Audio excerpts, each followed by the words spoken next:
Buenas noches a todos. El Colegio de Pediatría del Estado de México, a través del capítulo Coacalco, les damos la bienvenida a esta sesión. Recuerden que el Colegio de Pediatría pertenece a la Confederación Nacional de Pediatría de México, la CONAPEME, que preside la doctora María Soledad Millán Lizárraga. También estamos integrados a la Federación Pediátrica del Centro, que preside el doctor José Joaquín Loaiza Guzmán. Y pertenecemos también a la Academia Mexiquense de Medicina que preside el doctor Alfredo Vigueras Rendón. Nos da muchísimo gusto estar en esta sesión del capítulo Coacalco, esta sesión académica mensual, y cedo la palabra a su presidente del capítulo, a la doctora Ana Lilia Gómez Solano. Buenas noches, doctora. Gracias, doctor. Buenas noches. Pues bienvenidos a todos. Es un gusto poder estar en contacto, aunque sea a través de esta forma. Pero bueno, la educación tiene que seguir y pues aquí estamos al pie de la letra, al pie del cañón. Y bueno, pues tenemos en esta sesión ordinaria del mes de agosto a la doctora Patricia Galindo Delgado. Me permito presentarlo. Ella es pediatra y hematóloga pediatra del Instituto Nacional de Pediatría y actualmente es la jefa de hematología y banco de sangre del Central Sur de alta especialidad de Pemex. Es una colega fenomenal, aparte de que la conocemos de hace tiempo y ha participado con nosotros apoyándonos en otros temas. Hoy el tema será el abordaje de púrpuras en pediatría. El motivo de tomar este tema es, pues obviamente llega un paciente a nosotros a consulta y debemos de saber, bueno, en quién derivarlo, qué estudios hacer, cuál es el interrogatorio dirigido y obviamente su mejor atención. Pues agradecemos a todos y damos inicio, doctora Pati. Muchas gracias. Bueno, antes que nada, quiero agradecer al comité organizador por la amable invitación que siempre me hacen para poder participar con ustedes y venir a platicar un poco acerca de estos temas que son tan interesantes para todos nosotros como pediatras. Y bueno, como ya lo comentaron, pues yo les voy a hablar un poquito acerca de lo que es el abordaje de las púrpuras en pediatría. Y pues para que nosotros entendamos qué es, cómo vamos a abordar a un niño que se nos presenta en la consulta con una púrpura, pues primero tenemos que entender o qué definimos como una púrpura. Y bueno, la púrpura es la extravasación de los eritrocitos a la piel, que puede ser consecuencia por trastornos hematológicos, pero no únicamente que puede ser por trastornos de la coagulación, sino que incluso pudiera llegar a ser por alguna alteración de los propios vasos sanguíneos y que esto nos puede llegar a dar esas alteraciones que nosotros vamos a evidenciar cuando nosotros exploramos a nuestro paciente. Dependiendo de cómo nosotros tengamos a la exploración estas lesiones o estas manifestaciones clínicas, pues dependiendo de dónde las localicemos o del tamaño que las evidenciemos, pues vamos a tener a las púrpuras superficiales, que van a ser estas pequeñas petequias, que es como nosotros las denominamos, que son muy chiquititas, son unos puntitos que van a ser menores a 2 milímetros, o cuando ya están un poquito más grandes, que ya van a tener un tamaño mayor a 1 centímetro, que ya van a ser las que nosotros vamos a conocer como las equimosis. Las púrpuras profundas o los hematomas son cuando ya vamos a tener involucro de los tejidos blandos, donde ya vamos a tener incluso que puede llegar a tener una distribución que se va a ir extendiendo por debajo de la piel, que puede hacer incluso un reborde o lo que le dirían las mamás o las abuelitas, que se hace el chipote de lo que es la sangre coagulada por debajo de los tejidos blandos.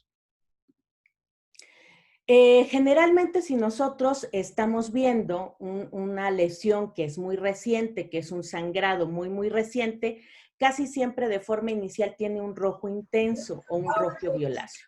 Pero cuando esta lesión va avanzando en tiempo, puede adquirir diferentes tonalidades.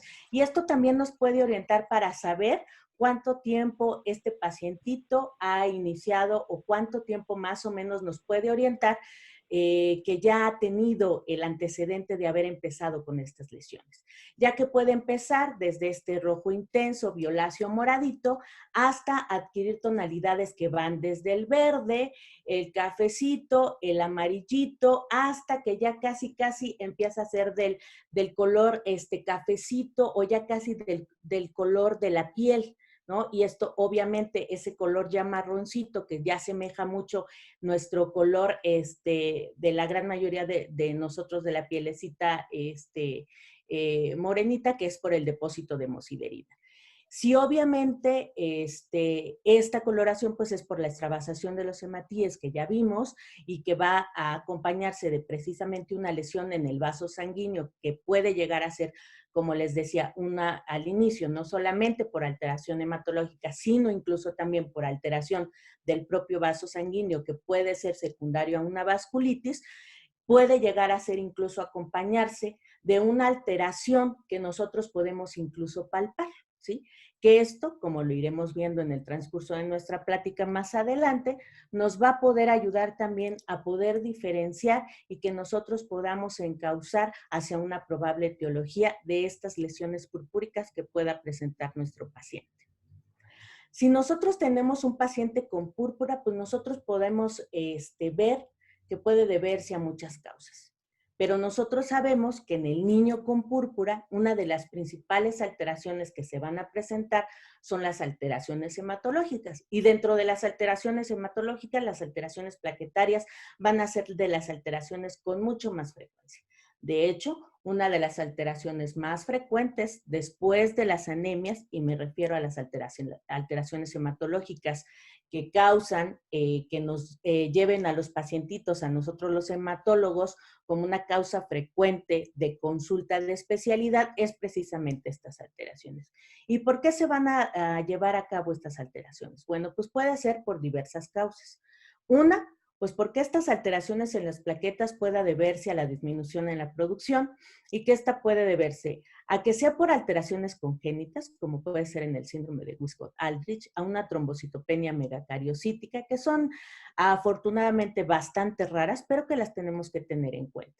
Lo más común, pues obviamente que puedan llegar a ser adquiridas y donde la producción va a estar alterada casi siempre por alguna alteración que llegue y que me esté alterando la producción a nivel medular. Las causas más comunes, pues sobre todo en la edad pediátrica, van a ser porque esté siendo ocupada por alguna otra alteración, como puede ser en el caso de las leucemias, o por falta de producción o falla medular, como sería en la anemia plástica o en el síndrome mielodisplásico, o incluso por algún otro daño de tipo medular. Otra de las causas que nos pueden dar esta alteración, pues es porque haya un aumento en la destrucción, que esta puede deberse a alteraciones inmunes y de ellas por mucho, nuestro principal y más característico cuadro clínico que nos lo va a representar, pues es la trombocitopenia inmune primaria. Pero no olvidemos a otras enfermedades inmunes que también nos pueden dar alteración plaquetaria y que incluso pudiera llegar a ser la primera manifestación de estas enfermedades, como puede ser el lupus eritematoso sistémico o el síndrome antifosfolípido, y a otras alteraciones que nos van a destruir las plaquetas, pero que son de tipo no inmunes, donde también los procesos infecciosos, y que es una de las causas principales, sobre todo en las infecciones graves, en el paciente hospitalizado, que son una causa frecuente de destrucción de plaquetas. No olvidemos también los fármacos, sobre todo los AINES y algunos otros medicamentos que iremos comentando posteriormente.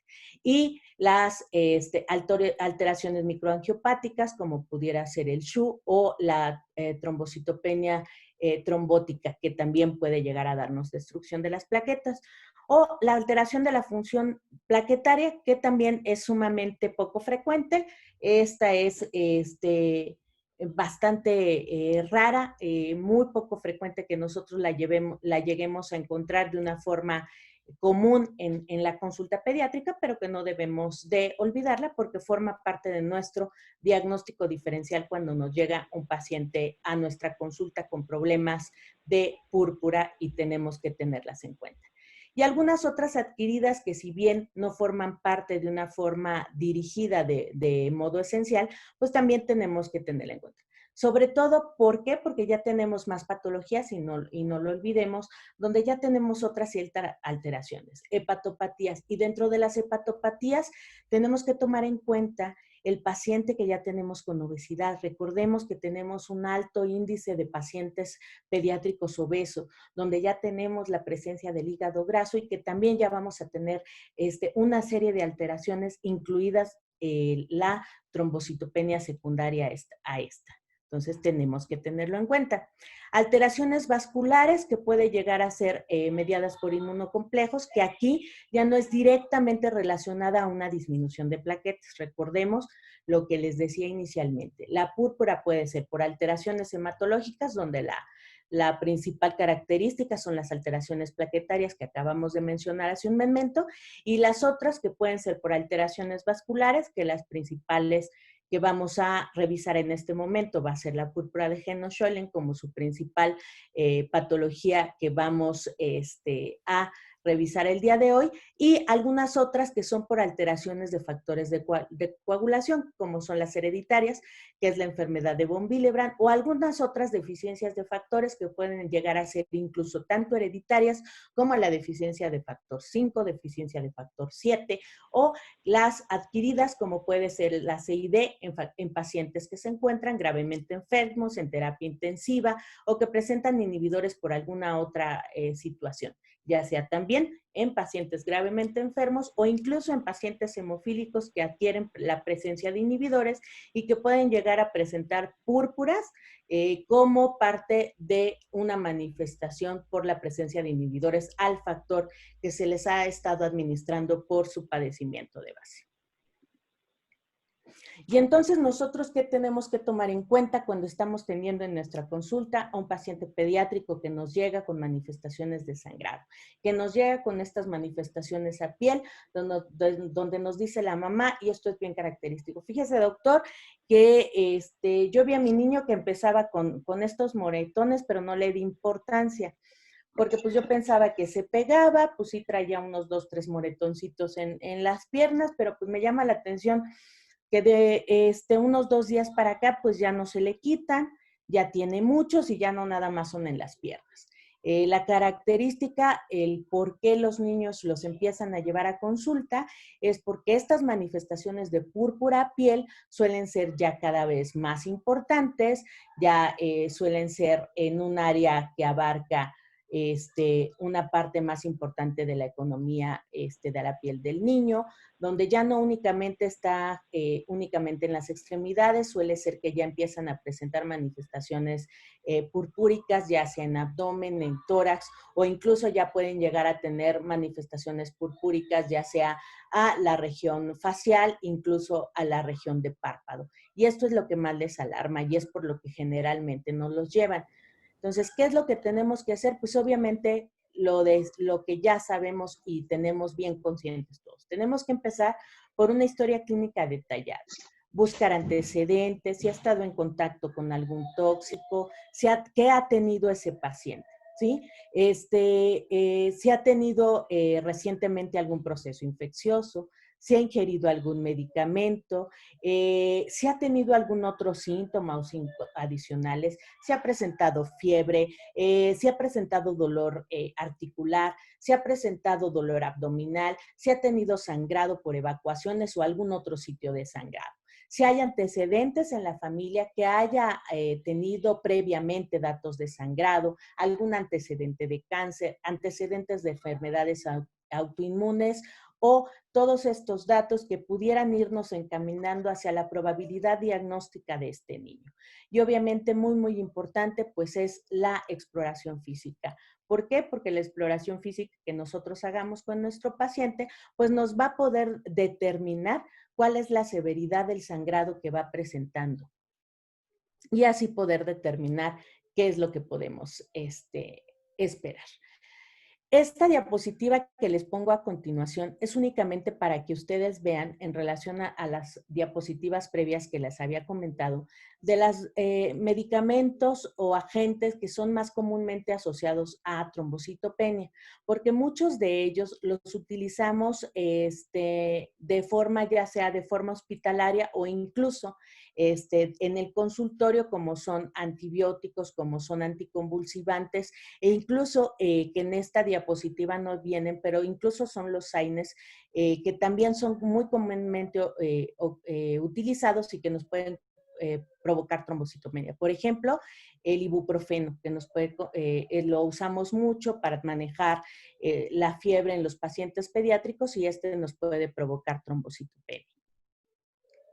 Y bueno, pues cómo vamos a ver las manifestaciones de sangrado, y aquí les quise ejemplificar, pues desde que podemos tener, les decía, los diferentes manifestaciones de sangrado y en diferentes estadios, donde aquí si ustedes ven en esta imagen, aquí alrededor de la boquita tenemos petequias, que son pequeñitas, que son rojo intenso, ¿sí? Hasta acá que hay una equimosis, donde ya tenemos tamaño mayor a 1 centímetro, pero que ya tiene un color más entre morado verdoso, que quiere decir que ya al menos tiene 2 a 3 días, o aquí la púrpura húmeda, donde ya tenemos este puntilleo a nivel del paladar.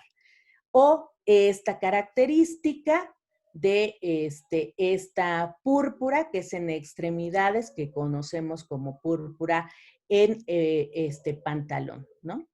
Entonces, que son las púrpuras que nosotros tenemos que poder evidenciar y diferenciar cuando nosotros tenemos a un paciente que llega con nosotros al consultorio.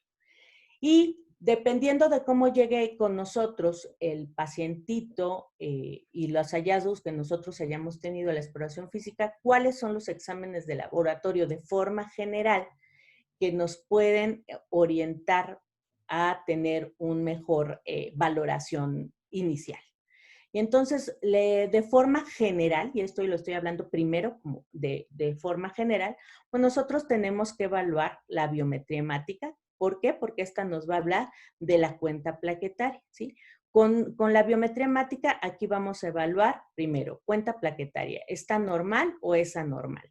Aquí también podemos ver la cantidad de hemoglobina. ¿Y esta por qué es importante? Bueno, porque podemos ver, sobre todo si el paciente durante el interrogatorio nos ha evidenciado la presencia a lo mejor de que ha tenido alguna otra manifestación de sangrado, ya sea por vía gastrointestinal, epistaxis recurrente o algún otro dato de sangrado que pudiera ya estar dando repercusión en los niveles de hemoglobina. El frotis de sangre periféricas, algunos laboratorios si lo reportan desde inicio, pues nos pudiera a lo mejor dar ahí alguna alteración donde nos dijera que a lo mejor las plaquetas están disminuidas en tamaño, que a lo mejor están disminuidas en número, o a lo mejor la presencia de algunas otras anormalidades en el caso de que se debiera a alguna alteración a nivel de sustitución en médula ósea. Los tiempos de coagulación, porque acuérdense que el niño con púrpura tenemos que evaluar que no únicamente puede deberse a alteración plaquetaria, sino que también pudiera llegar a deberse por alteraciones en algún otro factor de la coagulación.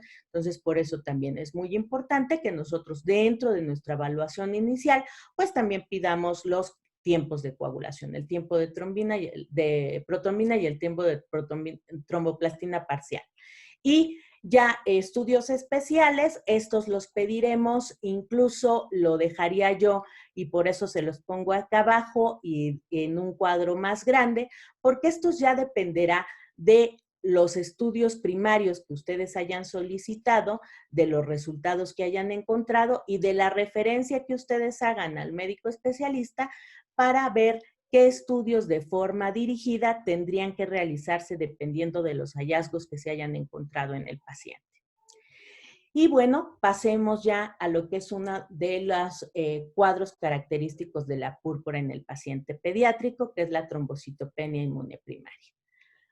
Para que nosotros hablemos de trombocitopenia, actualmente se refiere a aquella cuenta plaquetaria que es menor a 100,000 plaquetas, ¿sí? Antes se refería que para que nosotros habláramos de trombocitopenia tenía que ser una cuenta plaquetaria menor a 140 o a 150,000.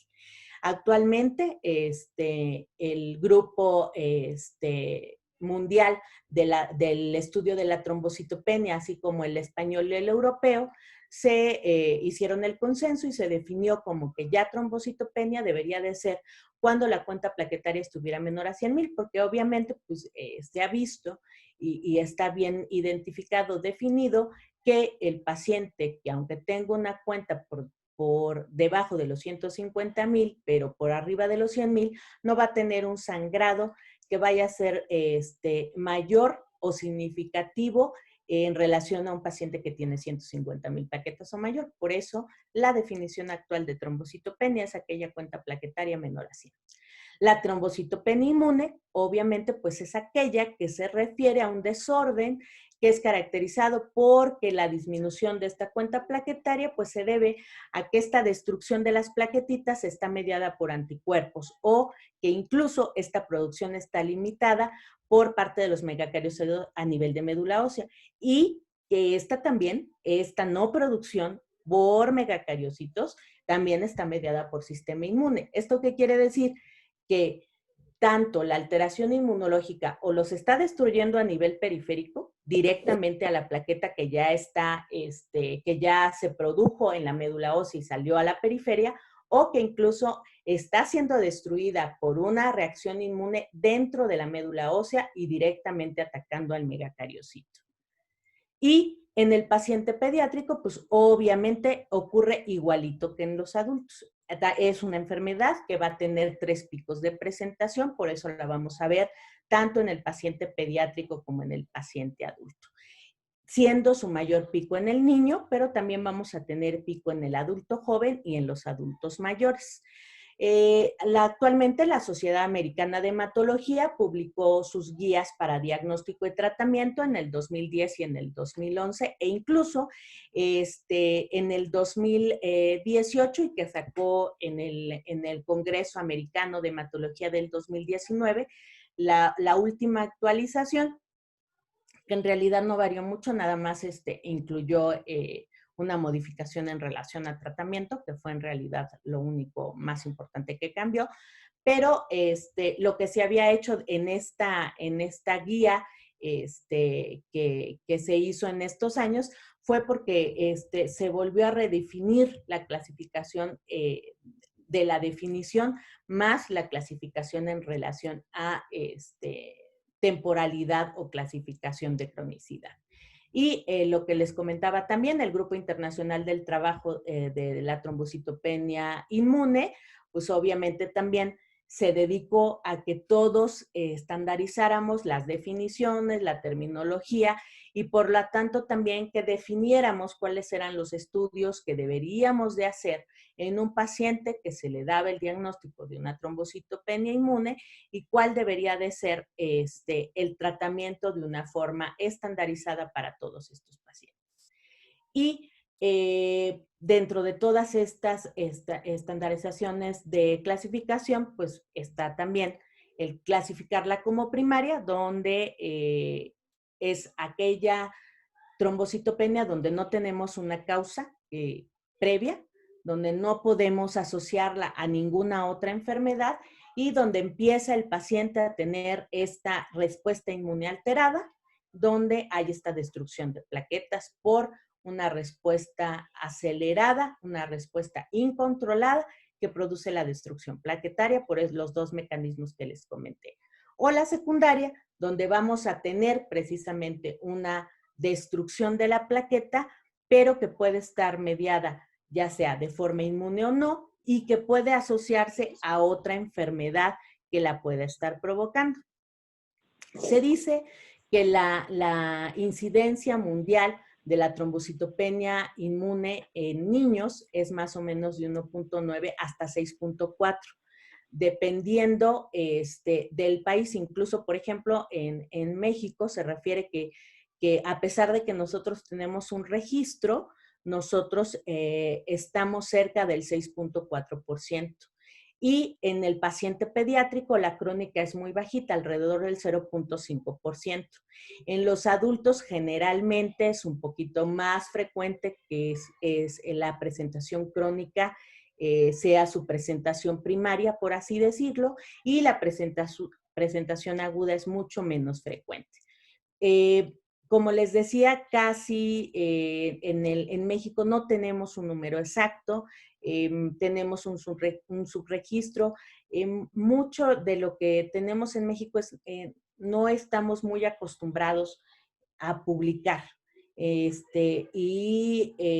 Luego, desafortunadamente, tampoco hacer trabajos colaborativos.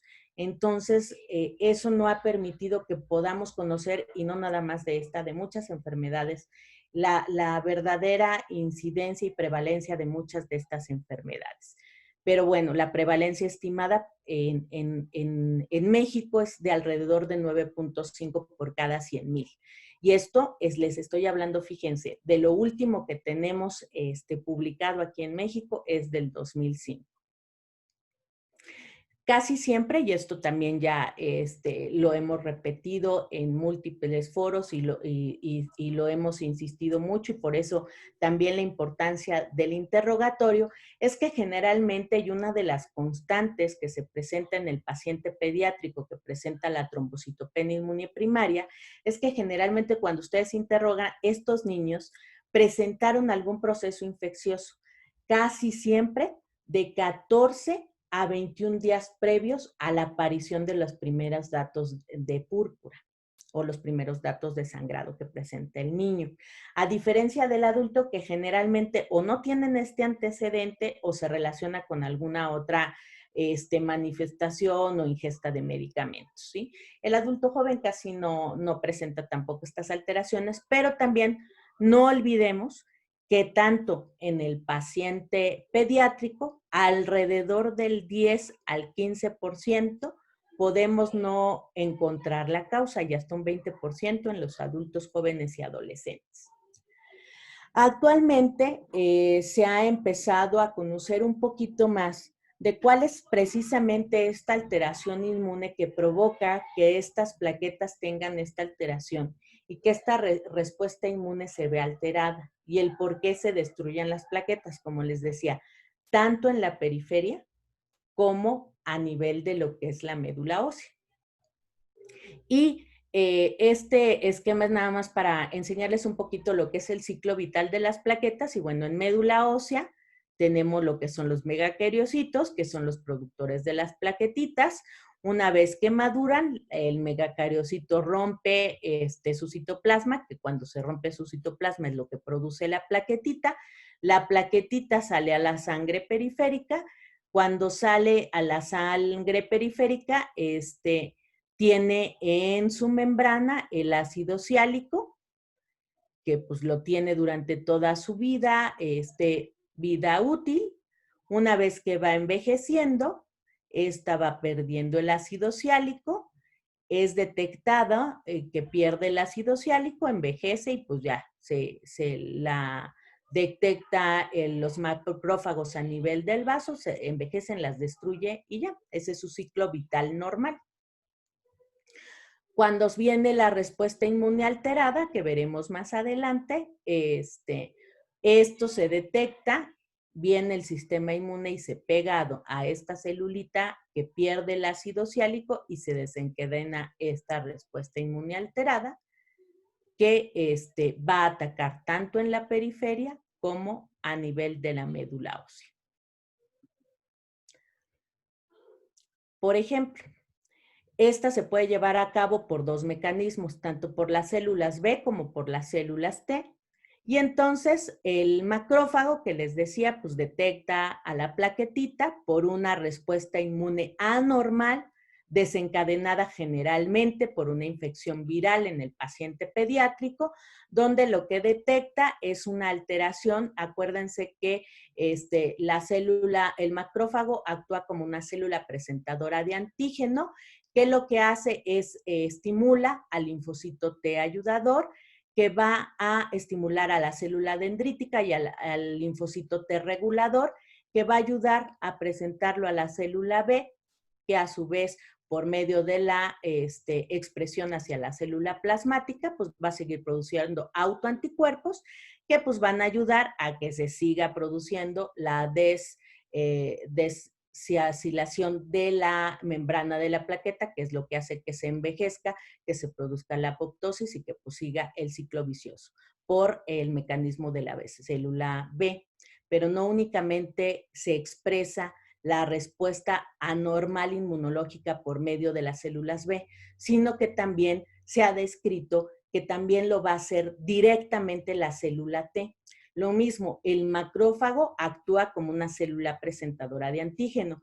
Hace lo mismo, lo va a presentar a la célula T helper, pero aquí, a diferencia de cuando lo hace para la célula B, donde forzosamente requiere a la célula B y a la célula plasmática, el linfocito T, como en muchas de las respuestas inflamatorias inmunológicas, suele ser más directo y más, por decirlo de algún modo, tóxico o citotóxico, porque directamente con el CD8 pues va a producir una apoptosis directa, no requiere ningún otro mediador, no requiere de la presentación de otro anticuerpo para seguir destruyendo plaquetas. Entonces, estos son los dos mecanismos que actualmente son los conceptos actuales de por qué en la trombocitopenia inmune se destruyen las plaquetas y el por qué muchas de las veces pudiéramos llegar a tener que no todos los pacientes responden de un modo tan rápido al tratamiento inicial.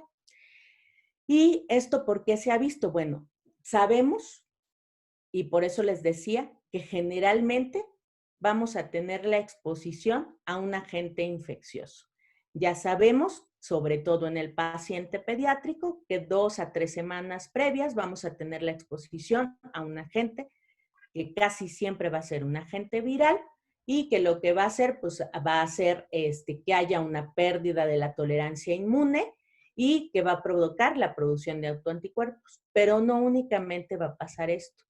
También se han descrito ya actualmente que puede incluso llegar a haber cierta predisposición genética, aunque esto todavía está en investigación, pero actualmente hay 3 mutaciones que se pueden llegar a ver, aunque todavía no están bien definidas, que pudieran llegar a predisponer, y esto se ha visto sobre todo en aquellos pacientes que tienen lo que está descrito como la trombocitopenia familiar y que pudieran llegar a definir por esta alteración.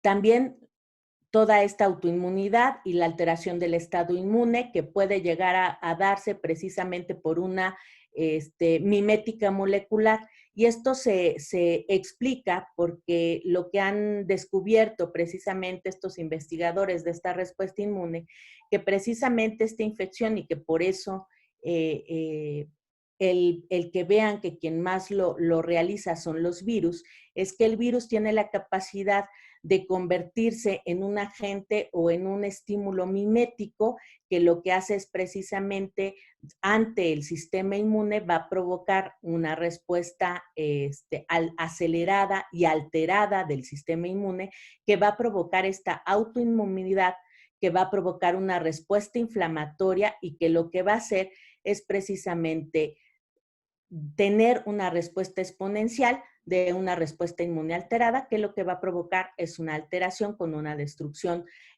por completo acelerada y continua de la destrucción de las plaquetas, tanto a nivel de médula como en la periferia. Esto es más o menos lo mismo que ya les he explicado en los esquemas previos, la presentación de la célula presentadora de antígeno a las células cooperadoras y a la célula B, prácticamente es exactamente lo mismo de los esquemas previos que ya les he explicado. Y como recordemos, pues casi en algunos no vamos a encontrar la causa. ¿Cuál es el cuadro clínico? Va a ser variable. Recordemos que hay pacientitos que incluso pueden llegar a tener manifestaciones muy leves.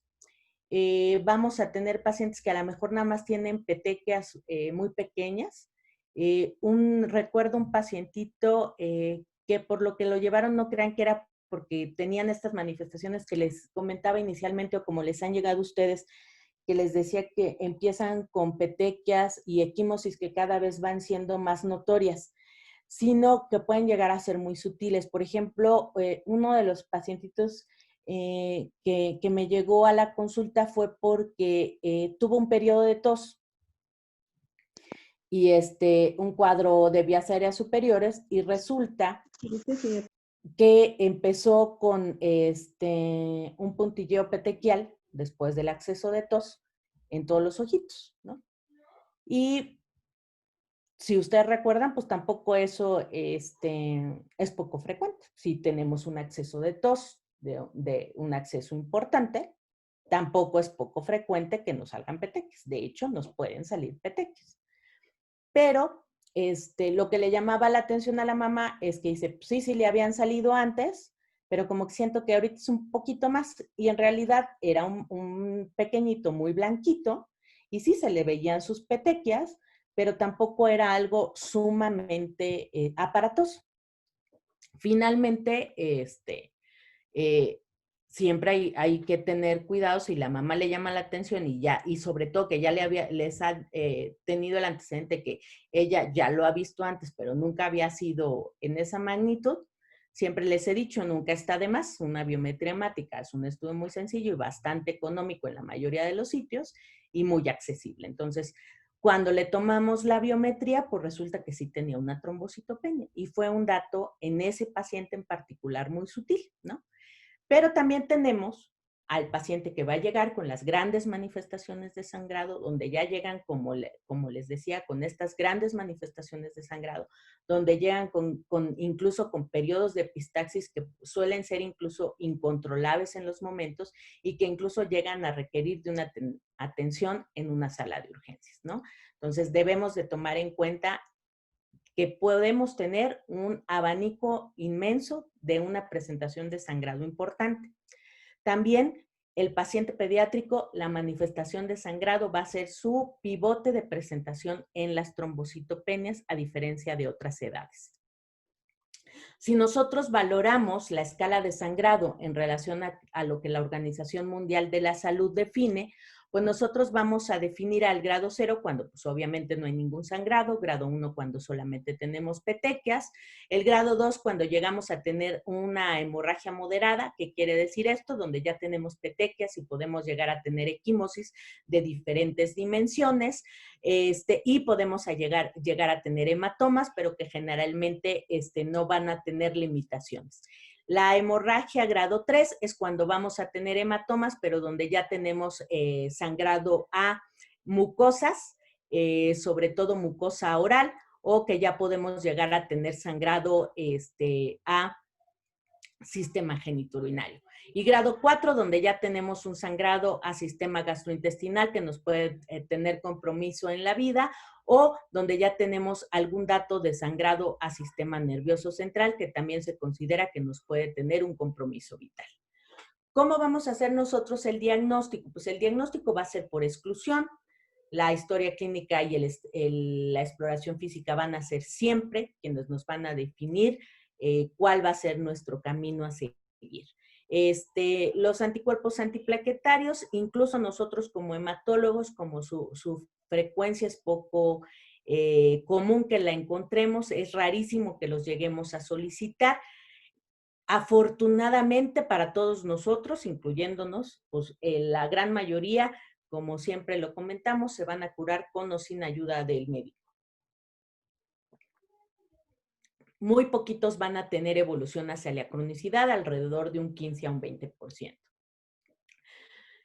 ¿Cuándo vamos a solicitar nosotros algún otro estudio adicional dentro de la valoración hematológica primaria? Esto ya le estoy hablando de la valoración hematológica. El aspirado de médula ósea, incluso nosotros, no lo pedimos de forma inicial, a excepción de que hubiera algún otro dato que a mí me hablara de que pudiera yo estar ante la sospecha de algún otro diagnóstico diferencial. ¿Esto qué quiere decir? que yo tuviera anemia, que yo tuviera alguna otra alteración en la cuenta de leucocitos o que a la exploración física yo tuviera alguna otra alteración como adenomegalia, hepato o esplenomegalia. ¿Sí? Que tuviera yo algún tinte ictérico, que tuviera yo el antecedente de fiebre o alguna otra exposición. Pero si no, el aspirado de médula ósea no es un estudio que yo tome de forma inicial. Generalmente la serología viral si la solicitamos. ¿Por qué? Porque sobre todo citomegalovirus y Epstein-Barr son virus que pueden provocar precisamente la trombocitopenia inmune y que son virus que pueden tener reactivaciones. Entonces, estos sí los solemos pedir dentro de nuestra evaluación básica hematológica. Otros exámenes útiles que podemos llegar a pedir, pues dependiendo de lo que vayamos encontrando, pudieran ser enfermedades para descartar enfermedades autoinmunes, sobre todo si son pacientes adolescentes, si durante la exploración física o la historia clínica encontramos antecedentes de enfermedades inmunes en la familia, donde ha habido antecedentes de enfermedad tiroidea, donde ya hemos tenido el antecedente de, por ejemplo, en los pacientes lactantes o incluso hemos tenido púrpuras en el recién nacido, donde ya han tenido el antecedente de CMV positivo en la madre o incluso en el periodo neonatal, pues ya nos vamos mucho más dirigidos. Estudios, como les decía, que no se ha tenido utilidad y que han sido referidos como parte del estudio, pues son estos que les comento aquí, pero que incluso ya no se utilizan de forma habitual, ni siquiera por nosotros los hematólogos. Lo que les decía en relación a lo que se hizo por el Grupo Internacional del Estudio de la Púrpura es la clasificación. Antes la clasificábamos en dos grandes grupos, era aguda si duraba menos de 6 meses, era crónica si duraba más de 6 meses. Actualmente se considera de nuevo diagnóstico hasta los 3 meses. A partir de los 3 meses y hasta los 12 meses se considera persistente. ¿Y esto por qué es? Porque se ha visto que algunos pacientes, sobre todo algunos incluso pacientes de los pacientes pediátricos, pueden llegar a tener un retraso en llegar a la resolución total de su padecimiento, incluso ya y sin requerir tratamiento, pero para alcanzar la cifra de plaquetas completa hasta los 12 meses. Entonces, por eso actualmente ya para considerar la crónica es hasta que cumplan el año posterior a su diagnóstico. Los criterios tanto para diagnóstico y para que nosotros hablemos si es recaída, si se considera grave o no, lo tomamos en cuenta en relación al grupo internacional de la púrpura. Como les decía, bueno, en relación al tiempo, es lo que ya les mencioné. Cuando nosotros hablamos de recaída es cuando un paciente que ya logró respuesta posterior a su tratamiento, disminuye la cuenta plaquetaria nuevamente por debajo de las 30,000 plaquetas. Grave puede ser en cualquier periodo, no importa, ya sea reciente diagnóstico, ya sea que sea persistente o que sea crónica, pero que vuelve a presentar síntomas graves que requieran incluso de que yo cambie manejo o que yo lo tenga que hospitalizar de urgencia, ¿sí? Porque sus datos de sangrado vuelven a ser una manifestación de gravedad. Y la refractaria, que suele ser la que nos da más problemas de tratamiento y que nos mantiene siempre en espera de ver qué va a pasar con este paciente, y suelen ser los que nos van a dar más lata y los que generalmente se van a ir a la cronicidad, son aquellos que a pesar de que nosotros hemos dado tratamiento, no logramos que mantengan una respuesta y que son los que generalmente necesitamos dar tratamientos de primera, segunda línea o incluso de llegar a la esplenectomía y que no tenemos respuesta, ¿sí? Entonces, bueno, pues esto es nada más nuevamente lo que les comentaba previamente. No me voy a detener aquí ya por tiempo, pero es básicamente más o menos nuevamente lo que les comentaba en relación a cómo se van dando la relación de la respuesta inmune, lo que primero se va a elevar en la primera fase en estos anticuerpos que se van a expresar son los IgM, después los autoanticuerpos, la expresión por las células plasmáticas con las IgG, que va a ser esta respuesta de memoria, con consiguiente respuesta de las células T, y que por eso sigue esta respuesta clonal. El objetivo de nuestro tratamiento, pues obviamente siempre va a ser revertir y evitar las hemorragias, pero tampoco todos los pacientes con trombocitopenia se deben de tratar. Recordemos que todo tratamiento tiene sus efectos y el tratamiento en las púrpuras también tiene sus efectos adversos. Desde los menos graves, que va desde la gastritis medicamentosa, hasta los más graves, que pueden ser desde la pancreatitis esteroidea, la hiperglucemia, hasta la psicosis esteroidea. Entonces, por eso les digo, no todo paciente, porque tiene las plaquetas bajas, debe de tratarse. Por eso existe una indicación de tratamiento. Aquellos pacientes que tienen más de 50,000 plaquetas no está indicado tratarse, únicamente se debe de vigilar estrechamente, dar por escrito y bien explicado en forma clara a los papás cuáles son los datos de alarma que tenemos que cuidar y dar un seguimiento corto, incluso a las 48, 72 horas, con o a la semana, dependiendo de cómo vimos al paciente, qué características o qué manifestaciones de sangrado tenía en ese momento y qué tan confiable o qué tan claro vimos que estuvieron los padres ante nuestra explicación. Si tiene de 30 a 50,000 plaquetas, aquí podemos evaluar si vamos a dar tratamiento, dependiendo nuevamente, si tenemos, dependiendo manifestaciones de sangrado, o si el paciente tuviera que entrar a cirugía y no puede ser postergada. Ahí sí, pues tenemos que evaluar y dar tratamiento en ese momento. De 10,000 a 30,000 definitivamente tenemos que dar tratamiento, pero aquí generalmente incluso podemos tratarlos de forma oral y únicamente dar vigilancia estrecha. Ya si tenemos menos de 20,000 plaquetas, pues obviamente tenemos que evaluar si seguimos oral, con vigilancia estrecha cada 24 o 48 horas, o incluso si requiere hospitalización. Y definitivamente menos de 10,000 plaquetas es un paciente que debe de ser hospitalizado, que debe de ser, recibir tratamiento intravenoso y que ese paciente no puede ser dado de alta. Ese paciente definitivamente debe de ser tratado en hospital.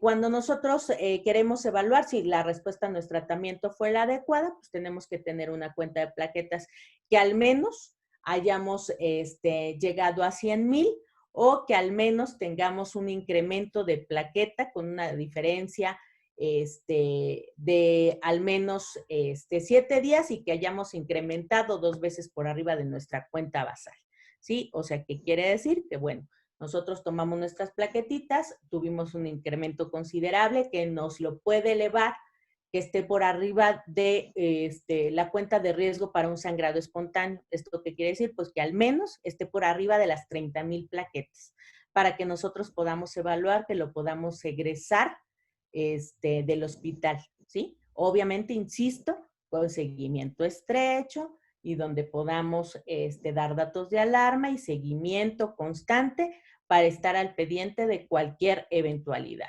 Nuestros tratamientos de primera línea siempre y seguirán siendo el esteroide. Aún en todas estas reuniones del grupo internacional, del grupo europeo, siguen siendo el esteroide el tratamiento de primera línea. Y por mucho el esteroide vía oral sigue siendo nuestro tratamiento de primera elección. Para los pacientes que tienen que ser hospitalizados, podemos llegar a utilizar tanto la dexametasona en bolos o la metilprednisonbola en bolos a dosis alta, que puede ser hasta 30 miligramos por kilo por día, y hasta un máximo de 1 gramo, sobre todo en aquellos pacientes que ya adolescentes, donde ya tienen un peso mayor, el máximo que podemos administrar por bolo es de 1 gramo. Y acuérdense, vuelvo a lo mismo, por los efectos adversos podemos provocar hipertensión incluso arterial durante la administración de los bolos de metilprednisolona. La inmunoglobulina también, sobre todo, se prefiere donde tenemos sangrados, que tenemos manifestaciones de sangrado importante, donde necesitamos subir esta cuenta de plaquetas de una forma más rápida, donde tenemos manifestaciones, por ejemplo, tracto gastrointestinal, donde tenemos el riesgo de un sangrado del sistema nervioso central, es donde podemos llegar a evaluar el uso de inmunoglobulina. Esta diapositiva es nada más para enseñarles dónde es donde actúan los diferentes tratamientos que se tienen para el tratamiento de la trombocitopenia inmune primaria. Los esteroides, la inmunoglobulina, pues lo que hacen es bloquean precisamente la unión de el receptor FC contra el anticuerpo que va a expresar la plaqueta. Aquí lo bloquea y pues, por lo tanto ya no la destruye, ¿sí? Lo que es la esplenectomía, pues también al quitar este estímulo, pues va a bloquear aquí la respuesta del macrófago. Estos son, bueno, los trombopoyéticos, que esto es algo más nuevo, que ya también desde el 2018 se autorizó su uso en el paciente pediátrico. Los esteroides que también actúan acá a nivel de lo que es a nivel de lo que es el macrófago y lo que es en médula ósea, produciendo un estímulo a nivel de lo que es la hormona trombopoyetina para incrementar la producción de plaquetas a nivel de médula ósea, ¿no? Y entonces, y algunos otros que ya son de segunda línea, que son para tratamiento de la trombocitopenia inmune. Todos, casi el 80% nos van a responder con esteroides.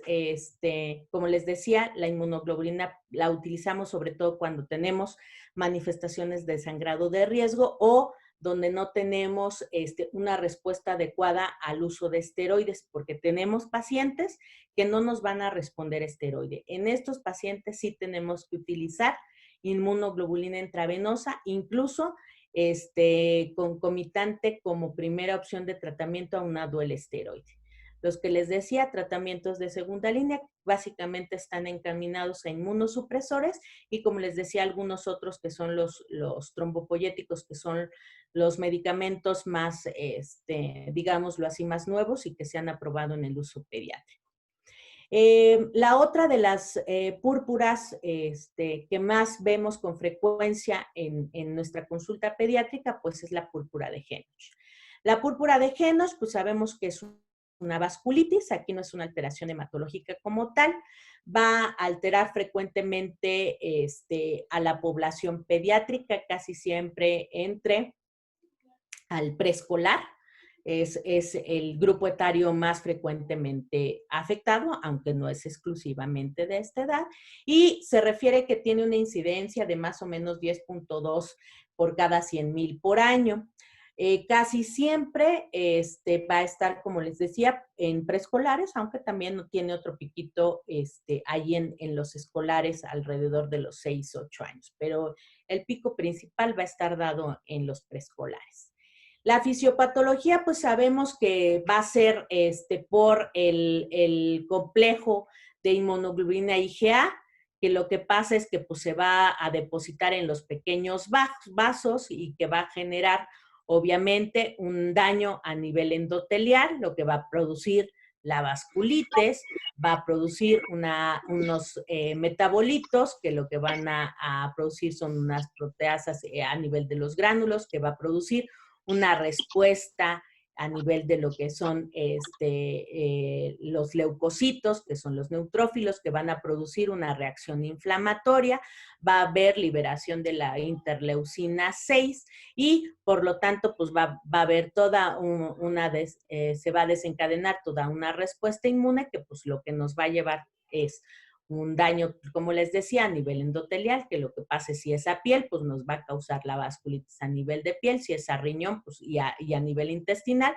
pues no lo va a causar a nivel de lo que es del mesangio renal y nos va a producir lo que más tememos, pues una alteración ahí en lo que es la glomerulonefritis. Las manifestaciones clínicas de la Henoch, pues ya sabemos, esta es nuestra característica lesión, que es la púrpura en pantalón, donde es una púrpura palpable. Esta es la característica que nosotros tenemos de diferencia con la trombocitopenia inmune, donde aquella no es palpable, esta sí. E incluso la otra característica que tiene es que forma estas lesiones que suelen ser confluentes, donde empiezan como a juntarse estas lesiones vasculíticas, ¿sí?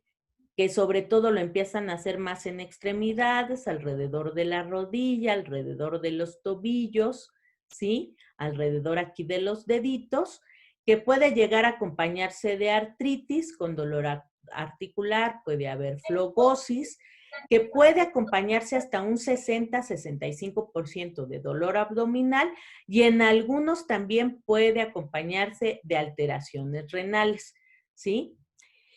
No hay como tal una prueba diagnóstica en que nos encamine hacia que digamos, con esto vamos a hacer, con esta prueba yo voy a tener el diagnóstico de una púrpura de Henoch. Pero lo que sí hemos visto, pues es que básicamente es clínico, ¿no? Nuestro diagnóstico va a ser clínico. Más o menos por allá del 2005, se hizo un consenso y en relación a lo que había de criterios que servían en el paciente adulto en relación a esta vasculitis relacionada a IgA y púrpura, y pues se vio que podía servir para clasificar o para poder diagnosticar a la púrpura de Henoch en el paciente pediátrico. Y hacia el 2018 se vio o se modificó y con ayuda de los europeos y vio, bueno, vamos a hacer estos criterios que nos van a ayudar a tener una mejor criterio diagnóstico para el paciente pediátrico y es la que actualmente tiene una mejor sensibilidad y especificidad para poder determinar si estos pacientes cumplen con estos criterios, pudieran llegar a tener nosotros una mayor claridad para hacer nuestro diagnóstico de púrpura de Henoch. Y entonces, pues ellos dijeron, bueno, para que nosotros podamos tener una púrpura de Henoch, nosotros tenemos que tener como criterio obligatorio, pues obviamente que tenemos que tener una púrpura palpable, ¿no? Que es precisamente estas lesiones que ya vimos, que tienen que ser a piel, que tienen que estar en extremidades y que obviamente pues no es una púrpura trombocitopénica, ¿no? Y si hay una púrpura que no cumple con esto que acabamos de comentar aquí, pues ahí sí necesitaríamos forzosamente de una biopsia que me confirmara que tiene depósito de IgA. Y aunado a que es como nuestro criterio obligatorio, tendría que tener al menos cualquiera de estos, o que tuviera dolor abdominal, o que tuviera algún dato de vasculitis, ¿sí? Que generalmente puede ser por una biopsia de piel o porque llegara a tener ya alguna alteración a nivel renal y que tuviera algún depósito de IgA. O que tuviera manifestaciones articulares donde tuviera o flogosis o tuviera dolor o tuviera limitación de la movilidad o que tuviera las dos cosas incluso de forma simultánea. O incluso que nosotros tuviéramos aquel paciente que nos llega con la alteración a nivel de piel y que nosotros en el examen general de orina, nosotros tuviéramos la evidencia de que tuviera la presencia de proteinuria o que incluso ya tuviera hematuria o que tuviera eritrocituria, ¿no? Que es precisamente cuando hacen una recolección de orina y lo que nos hacen es que hagamos la cuenta de los eritrocitos, ¿no? O que incluso en una tira reactiva nos estuviera marcando que hubiera la presencia de eritrocitos presentes en esta tira reactiva. Cuando nosotros tenemos todas estas características, pues obviamente lo que nosotros tenemos que ver, pues es, ok, este paciente cuenta con estos criterios, les digo, lo más característico es clínico, ¿por qué? Porque nuestra característica es que va a tener las manifestaciones a piel. Entonces, ¿cuál es nuestro tratamiento? Afortunadamente, la gran mayoría de los pacientes, más del 90%, va a resolver espontáneamente, incluso no necesitamos dar ningún tratamiento. Casi siempre lo único que nosotros vamos a tener que dar es tratamiento de sostén. ¿Y cuál es este tratamiento? Pues generalmente va a ser reposo, va a ser analgesia en caso de dolor, que tengan dolor abdominal o que tengan artralgias. Nada más aquí cuidado, nada más porque los AINES nos pueden agravar los síntomas gastrointestinales y si el paciente ya nos da alguna alteración en el examen general de orina, pues aguas con el tipo de AINES que vamos a dar, porque nos puede incluso llegar a dar alguna otra alteración.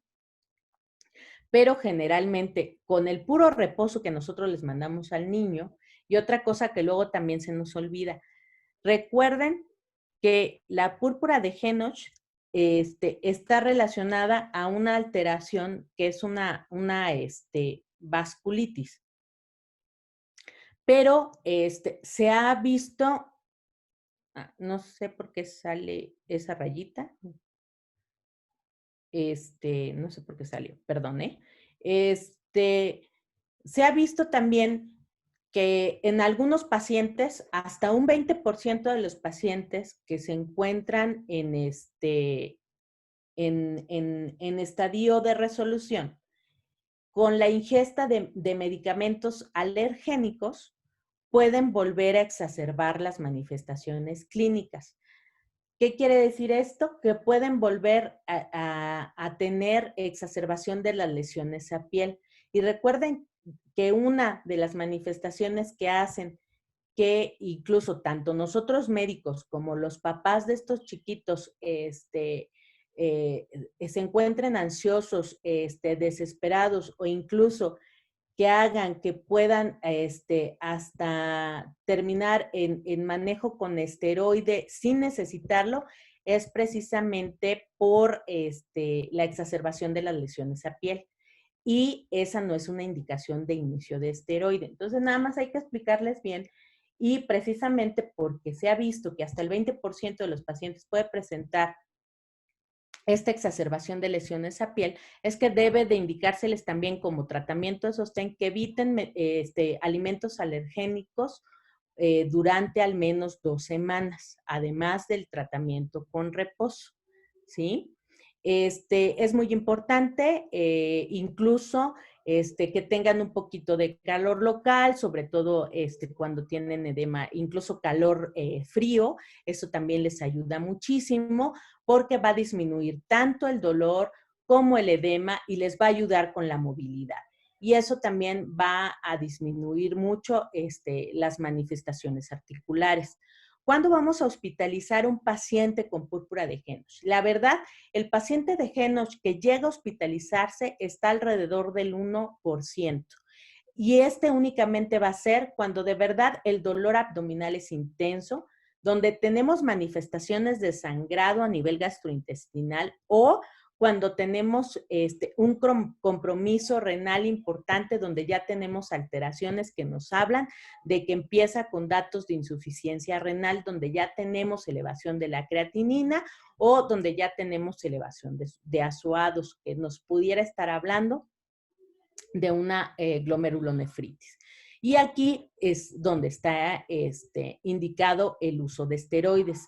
Otra de las indicaciones para dar en los pacientes con púrpura de Henoch los esteroides es cuando tenemos un compromiso articular muy importante. ¿Esto qué quiere decir? Donde tenemos una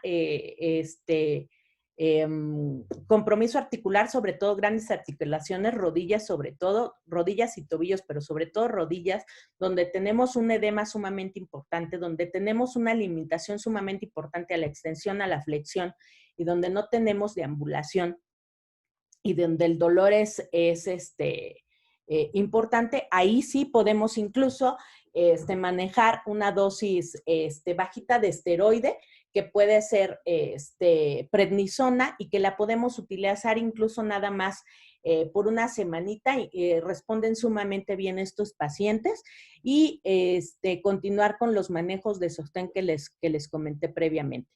El seguimiento de estos pacientes generalmente, ay, perdónenme porque no sé, no puse esa diapositiva, pero bueno, se las platico entonces. Generalmente el seguimiento de los pacientes de púrpura de Henoch como les decía, el 90%, más del 90% va a tener una resolución espontánea y no va a requerir mayor cosa. Hay que explicarle a los papás que las lesiones purpúricas a piel no van a desaparecer rápido.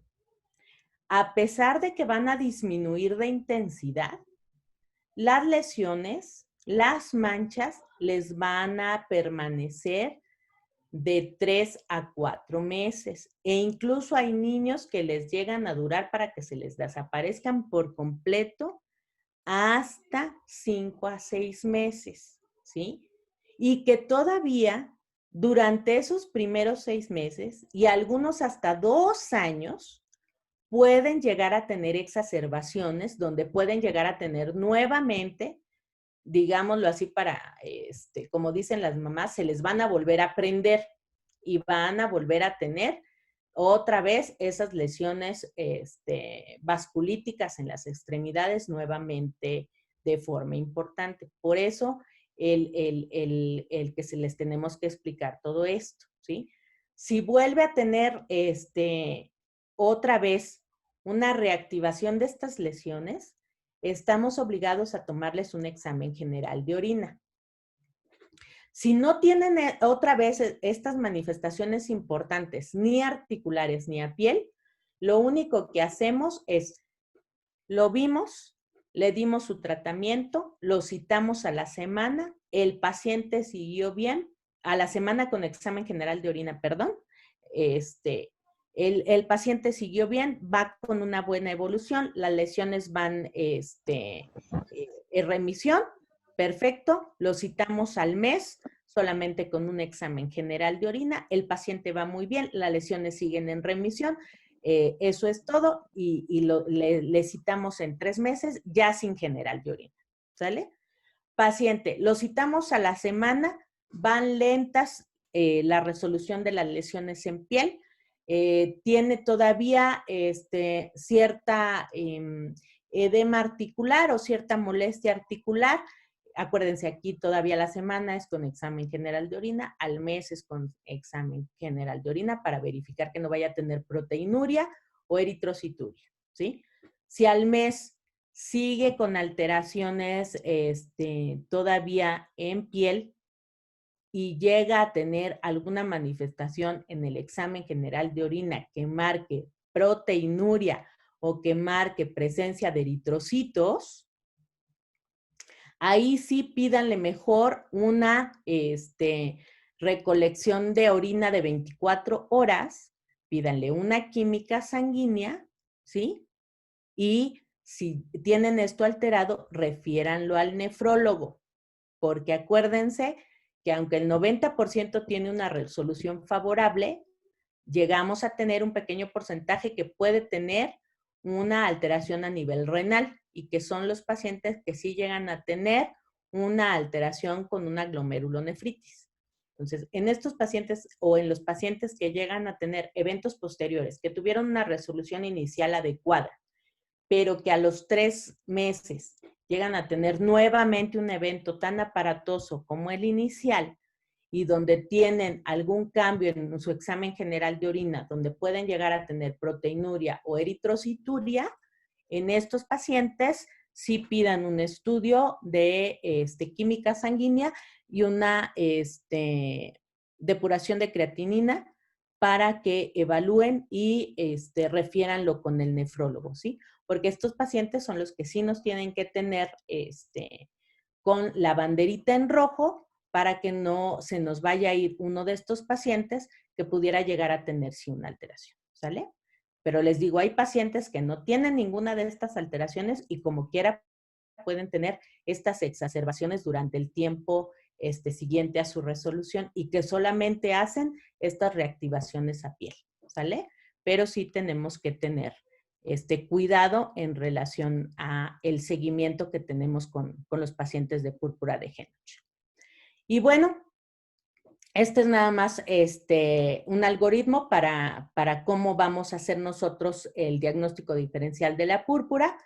Pues recuerden, vamos a tener el paciente que llega con las manifestaciones a piel, donde nosotros ya hicimos nuestra historia clínica, ya exploramos, ya vimos qué es lo que tiene nuestro paciente, tomamos nuestra biometría hemática, vimos que la cuenta de plaquetas es normal. Bueno, si la cuenta de plaquetas es normal y tiene sus tiempos están normales, bueno, pues o es una púrpura de Henoch, donde aquí pues el trastorno va a ser vascular y puede deberse obviamente a alguna alteración propia de nivel vascular.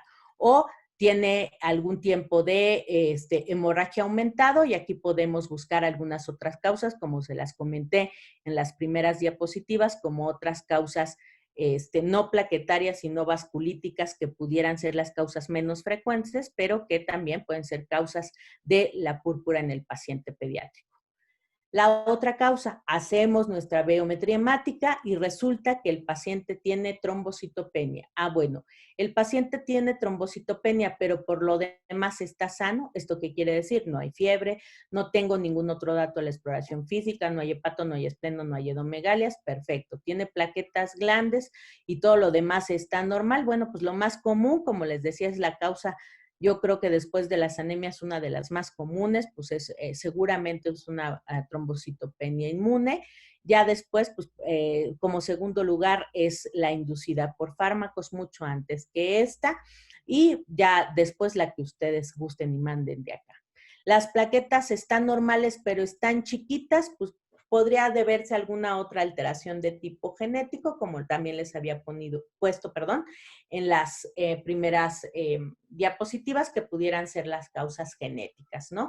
Pero estas son mucho menos frecuentes. ¿Cuáles otras también? Pues los medicamentos que también podemos llegar a tener como causales de que nos den trombocitopenias donde el paciente no tiene ninguna otra alteración. Obviamente el paciente tiene algunas otras alteraciones, tiene algunos otros datos a la exploración física. Bueno, pues tenemos que pensar que pudiera deberse a otras alteraciones como pudieran llegar a ser las neoplasias, que también podemos tener en la edad pediátrica, o llega a tener algunas otras alteraciones, paciente gravemente enfermo, paciente que llega con una infección grave y que nosotros detectamos desde nuestro consultorio y que requiere que nosotros mandemos o hagamos referencia en estos pacientes a un centro hospitalario, ¿sí? Entonces, no debemos olvidar que todo esto nos va a servir para que nosotros podamos evaluar a nuestro paciente de una forma integral y que nos pueda orientar hacia cuál va a ser el diagnóstico más probable en nuestro paciente. No sé si me den unos 5 minutitos nada más para hablarles rápidamente. Digo, son menos frecuentes, pero nada más al menos para comentarles las de función plaquetaria, si me lo permiten. Adelante, doctora, claro. Gracias. Muy bien. Esto ya lo comentaré muy, muy brevemente. Son muy poco frecuentes. Me quería enfocar más a las dos que vemos con mayor frecuencia, pero nada más para que las conozcan. El síndrome de Bernard-Solier, pues más que nada, aquí la plaqueta es en número normal, pero pues no funciona, no se adhiere de una forma adecuada. Esta es una enfermedad hereditaria que se hereda de una forma autosómica recesiva. Aquí el problema es que tenemos ausencia de las glicoproteínas, 1B, 5 y 9. Aquí el problema es que pues sí vamos a tener manifestaciones de sangrado importantes, que va a ser desde epistaxis, podemos llegar a tener menorragia, puede haber petequias, púrpuras, puede haber hematomas de fácil aparición, de que la mami dice, no, pues es que el niño apenas si se recarga y ya tiene su moretón. Casi siempre podemos llegar a tener plaquetas normales o podemos llegar a tener trombocitopenias, pero vamos a tener plaquetotas. Lo que nos reportan en el frotis es que el aparato me detecta que hay plaquetas disminuidas, pero que cuando se leen los frotis, pues son unas plaquetotas grandototas, ¿no? Generalmente, la prueba del petequiómetro, que generalmente ya es una prueba prácticamente en desuso, que lo que se hacía era como una especie de torniquete y lo que se hacía era ver cuántas petequias se formaban alrededor del mismo, prácticamente ya no se usa y menos en el paciente pediátrico. Y lo que más se utiliza es la gregometría plaquetaria, se hace en 3 fases, y aquí la que está alterada pues es la de la ristocetina, que es uno de los medicamentos con los que se hace. Y lo que les decía, pues prácticamente aquí lo que me reporta la biometría hemática es que tiene una trombocitopenia que generalmente no es una trombocitopenia importante, y lo que más llama la atención es que son plaquetas grandes, ¿sí? Aquí, generalmente, cuando lo requieren, porque tengan un sangrado que sea importante, pues el tratamiento es pasar precisamente plaquetas porque no son funcionales. Les digo, en realidad, no es que sea disminución importante de la cifra de plaquetas, sino que no son funcionales. La trombastenia de Glassman, es otra que tiene defecto en la función, no porque sea en el número como tal. También tenemos alteración en las glicoproteínas 2B3A dentro de las deficiencias de la función. Esta es la más común, lo mismo. Las manifestaciones de sangrado pues van a ser los hematomas, las petequias. Casi siempre va a haber la menorragia en las pacientes adolescentes cuando empiezan a menstruar. Casi siempre, en algunos, no en todos, puede llegar a desaparecer en la edad adulta, dependiendo del fenotipo. Acuérdense que también en las enfermedades hereditarias mucho dependerá del fenotipo de presentación. Hay quienes, aunque tengan el mismo defecto, no tienen las mismas manifestaciones, y en ellos, si les hacemos nosotros un tiempo de sangrado, generalmente va a estar prolongado por arriba de los 10 minutos, y pues obviamente también el tratamiento va a hacer que nosotros, a pesar de que la cuenta plaquetaria va a estar normal, pues lo que requieren es que nosotros transfundamos plaquetas. Son pacientes que pueden estar requiriendo de transfusiones constantes, insisto, dependiendo de las manifestaciones de sangrado. En los fenotipos que son altamente manifestaciones de sangrados graves, pues obviamente son los que requieren mayores transfusiones. Otras causas de alteraciones de las plaquetas, pues son los defectos adquiridos. Y aquí también se los quiero comentar. Incluso, por ejemplo, y esto, hasta las propias cirugías, que son cirugías mayores o por traumas, nos pueden causar defectos adquiridos de las plaquetas y nos pueden causar sangrados consecuentes. Otros son los síndromes mieloproliferativos, que los constituyen todos estos, donde también pudiéramos llegar a tener defectos de la función por alteraciones medulares. ¿Sí? Otros pues son la uremia. En el paciente con uremia también vamos a tener alteraciones a nivel de lo que son la función de la plaqueta por presencia de paraproteinemias malignas, por ejemplo, en algunas patologías como el mieloma múltiple, la macroglobulinemia, que son patologías mal del paciente adulto, pero que tienen tendencia a sangrar, no únicamente por la infiltración que pueden llegar a tener a nivel medular, sino porque también tienen alteración en lo que es la adhesión plaquetaria, ¿no? En la reticuloendoteliosis leucémica y enfermedades autoinmunes.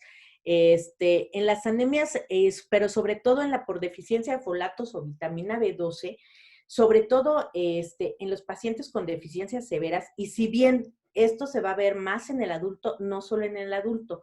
Desafortunadamente lo estamos viendo también mucho en el paciente adolescente, sobre todo con estos pacientes donde ya tenemos también los pacientes bulímicos, los pacientes con anorexia, donde tenemos deficiencias vitamínicas muy, muy severas, síndromes de mala absorción, o en los pacientes que tienen por diversas patologías con alteraciones intestinales, donde tuvieron que tener grandes resecciones intestinales, van a tener deficiencias severas de folatos y vitamina B12, que si no se suplementan, van a producir, recuerden que estos son nutrientes o son, como les explico a mis pacientes, son la materia prima para la médula ósea, entre otras muchas funciones que tienen. Una de ellas es precisamente ser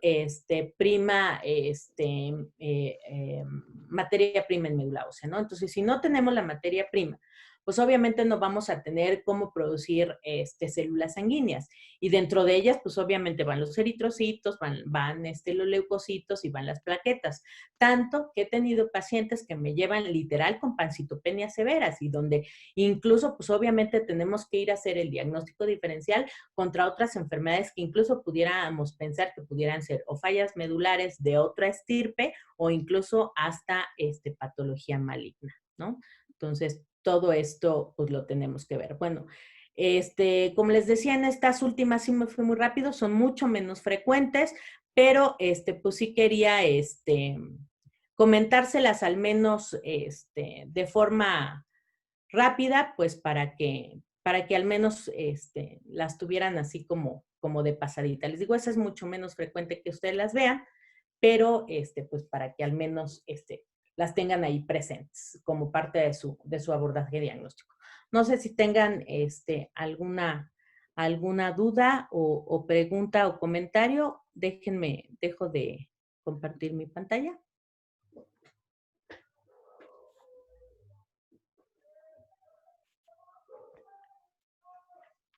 Sí, ¿tenemos tiempo de preguntas, doctor? Sí, doctora Gómez, adelante, por favor. Ok, tenemos unas cuantas preguntas, doctora Pati. La doctora Amalia nos pregunta, en su experiencia, doctora Pati, ¿en qué grupo de pacientes ha observado mayor recidivas? ¿En cuál? ¿En las dos? Pues más o menos Yo creo, por ¿verdad? el tiempo fue en la primera, en la trombocitopenia inmune. Ah, ok. Casi siempre en los adolescentes, el adolescente tiende más a recidivar. Incluso aunque no se relacione a enfermedades autoinmunes, aunque son a los que más vigilamos por la edad y porque se relaciona más, pero son los que menos responden a esteroide y son los que más tardan en responder y son los que más recaen, el adolescente. Ok. La doctora Muñoz Brito nos pregunta, bueno, te pregunta, doctora Pati, ¿cuándo referir al paciente con hematopediatra? ¿En los casos graves, en los que están recidivando o son refractarios? Y también nos pregunta si ha visto un aumento de trombocitopenia inmune ahorita en los casos de SARS-CoV-2. Muy buena pregunta.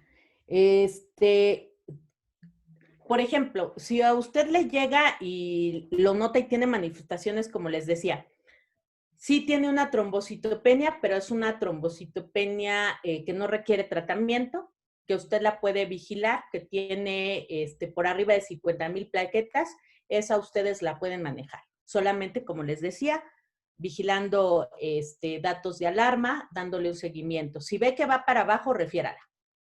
O si ve algún otro dato que no le guste, que no le llama que le llama la atención, que haya, sabemos, los pediatras tenemos ese como sexto sentido exacto, que hay algo que no nos gusta, ahí sí, mándenlos, ¿sí? Pero si es una trombocitopenia leve, que pues anda como en los 80, 90, que a lo mejor tiene el antecedente precisamente de un cuadro infeccioso o incluso que tomó algún medicamento, repítale su VH y a lo mejor para la otra ya recuperó y ya no es necesario que me lo manden, ¿no? Pero ante otra situación o que en la siguiente baja o que ya tiene alguna otra manifestación o aparecieron más datos de sangrado, refiéranme. Y en relación a la segunda pregunta, que si hubo incremento con SARS-CoV-2, sí. Tuve más pacientes con trombocitopenia. Ok. El doctor Miguel Ángel Carreón nos hace varias preguntas, el doctor. La primera es, ¿cuál es la vida media de una plaqueta en condiciones normales, en bolsa y ya transfundidas? Bueno, si quieres te voy haciendo las preguntas. Bueno, en condiciones normales, la plaquetita en vida normal nos dura de 7 a 10 días, o sea, en nuestra circulación. Donada, solamente en bolsa, pues, nos dura solamente 5 días. Y la que transfundimos nos dura de 8 a 12 horas, nada más. La que le pasamos al paciente. Ok. Nos pregunta, ¿qué parámetro se utiliza para suspender esteroide en la púrpura de Henoch? ¿Qué tan frecuente es la púrpura vascular? Ya lo comentabas en SARS-CoV-2. ¿Y cuál es el tiempo normal de evolución a la curación en cuanto a púrpura de Henoch? En SARS-CoV-2 lo que se ve es la púrpura trombocitopénica. La vasculitis no he visto, con SARS-CoV-2. Y el tratamiento para disminuir o suspender el esteroide en Henoch, primero, generalmente no se da, a excepción lo que les decía, o que tenga alteración gastrointestinal con sangrado, que tenga gran manifestación con dolor articular o inmovilidad, y generalmente son ciclos cortos, que les mencionaba, casi siempre son 7 días, rara vez llegamos a dar 2 semanas, porque casi siempre con un ciclo corto de 7 días responden fenomenalmente. Pero la gran mayoría, como les decía, ni siquiera les damos nada, solamente medidas de soporte, que nada más es reposo, dieta hipoalergénica y nada más. Ajá. ¿Y cuál era la otra? Se me olvidó. Hablando de eso, nos pregunta qué alimentos alergénicos serían como los que tendríamos. Los que quitamos chocolate, quitamos nueces, quitamos fresas, quitamos huevo, quitamos ¿cómo se llama? Se me fue. Quitamos lácteos. Quitamos lácteos, al menos una semana como mínimo. Ok. Sí, la pregunta era, ¿cuál es el tiempo normal de evolución a la curación en la púrpura de Henoch? Ok. Generalmente son 2 semanitas. 2 semanas, para que recuperen por completo, pero ya desde la semana, te digo, incluso sin que les des nada, ya desde la semana de que los tienes en reposito, de hecho el chamaco ya quiere brincar y todo, ya a los 3 días. Pero sí les recomendamos al menos una semanita como mínimo de reposo, porque luego a la semana que empiezan, a los 3 días que ya quieren empezar a brincar, otra vez se les vuelven a hinchar las articulaciones y se vuelven a prender las lesiones. Y te digo, como quiera, sí aclararles muy bien que la mancha no se le va a quitar, eso sí, siempre explíquenles, porque las mamás quieren que ya a las 2 semanas que les dices que se les va a resolver, la mancha se les quite a las 2 semanas, y la mancha no se les va a quitar en 2 semanas. Okay. Son todas las preguntas, muchas felicitaciones, muy completa, muy explícita, y agradeciéndote tanto los asistentes como nosotros como parte del colegio, la participación que has tenido con nosotros, doctora Pati. Gracias.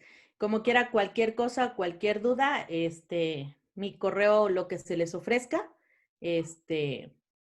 siempre, los que me han escrito, hemos podido responderles sus dudas, espero, que hayan quedado sus dudas resueltas a los que han tenido la oportunidad de escribirme. Luego no contesto luego porque luego me pierdo, pero luego no los veo seguido, pero, o se me van luego a la bandeja, pero cualquier cosa, sigo a sus órdenes. Muchas gracias, doctora. Buenas noches. Felicidades. Buenas noches a todos.